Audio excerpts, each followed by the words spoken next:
Selamat kembali ke Tanah Kampung Channel. Anda bersama saya Nanai. Apa yang menarik pada video kali ini ialah kita akan mempelajari beberapa perkara mengenai pengetahuan asas sebagai Ponore Geta. Tetapi sebelum itu kita layan intro dahulu.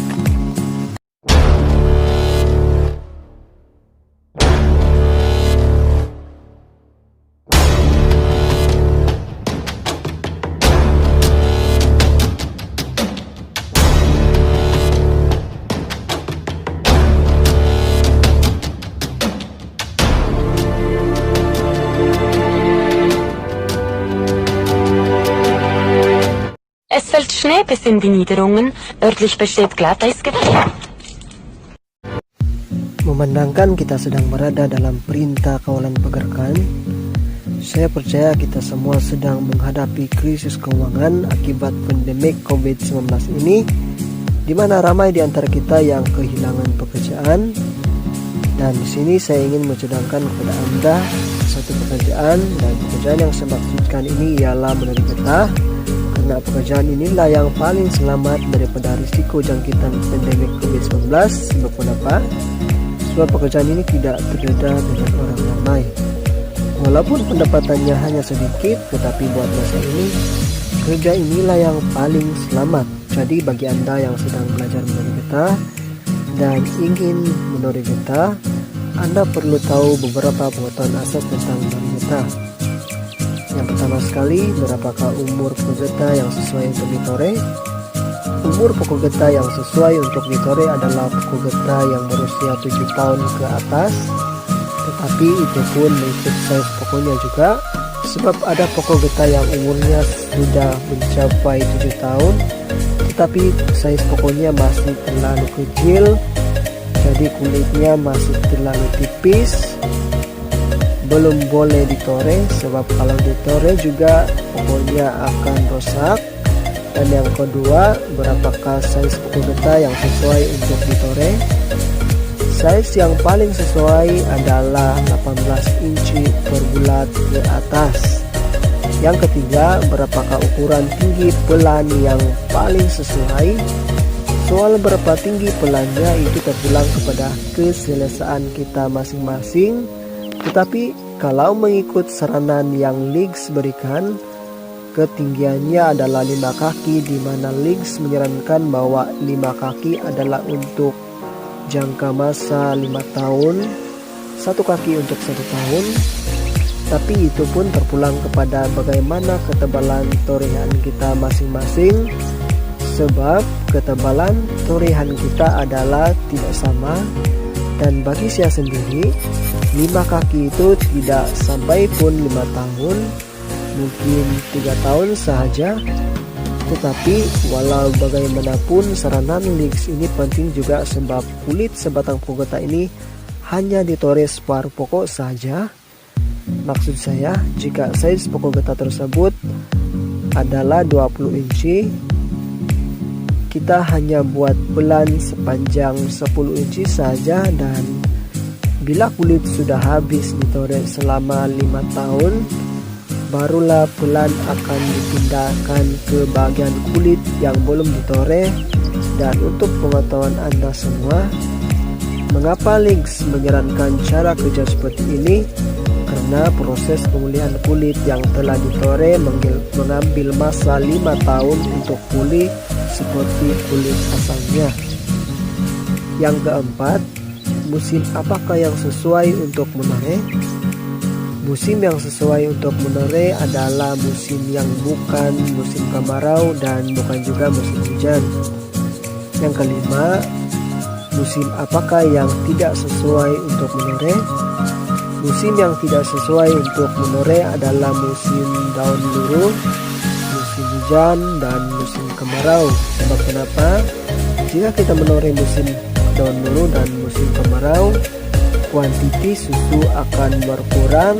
Dan kalau kita menore waktu musim hujan, kulit pokok akan berkulat hitam, dan bila kulitnya sudah menjadi hitam dan berkulat, lama-kelamaan kulit getah tersebut akan mati ataupun tidak lagi mengeluarkan susu getah. pilihan yang seterusnya, apakah yang paling sesuai untuk memperoleh kuantiti susu getah yang lebih banyak?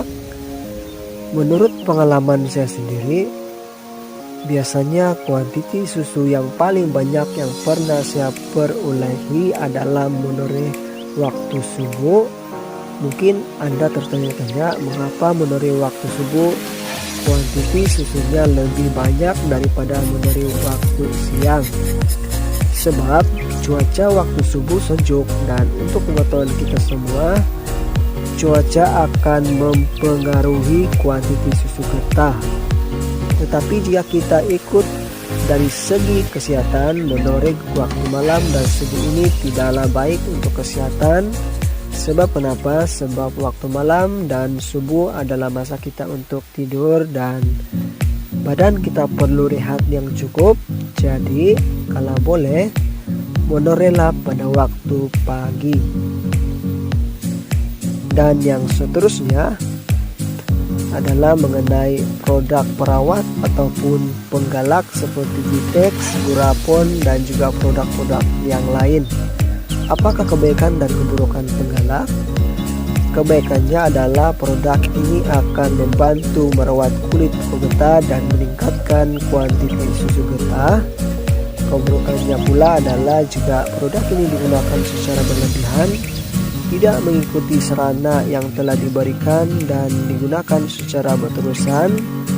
Pokok getah tersebut akan menjadi rosak ataupun tidak lagi mengeluarkan susu getah.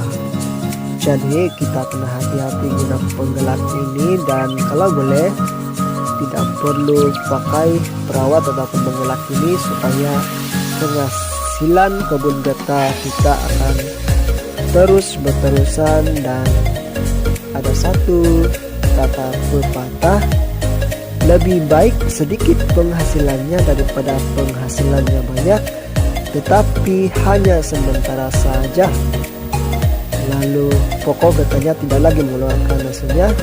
Satu yang kamu pilih. Dan yang terakhir sekali ialah mengenai cara menoreh. Biasanya penoreh pemula ini cara kerjanya tidak berapa baik. Seperti saya juga waktu mula-mula belajar dulu, semua penoreh pemula cara torehannya hampir sama. Tetapi biasalah baru belajar kan. Tetapi ada juga penoreh yang sudah lama menoreh, tetapi kualiti torehannya tidak banyak perubahan dan masih tidak baik. Maksud saya, kalau orang sahabat bilang masih lagi kotulang. Jadi kalau kita mau kulit getah kita itu baik, cantik, dan kita mau penghasilannya akan berterusan, maka kita menorehlah dengan cara yang betul. Walau bagaimanapun itu terpulang kepada pilihan kita masing-masing, dan buat masa ini kita belum boleh menoreh lagi sebab masih musim hujan, dan semoga saja musim hujan ini akan cepat berlalu. Please stay home dan ikut SOP, kita jaga kita.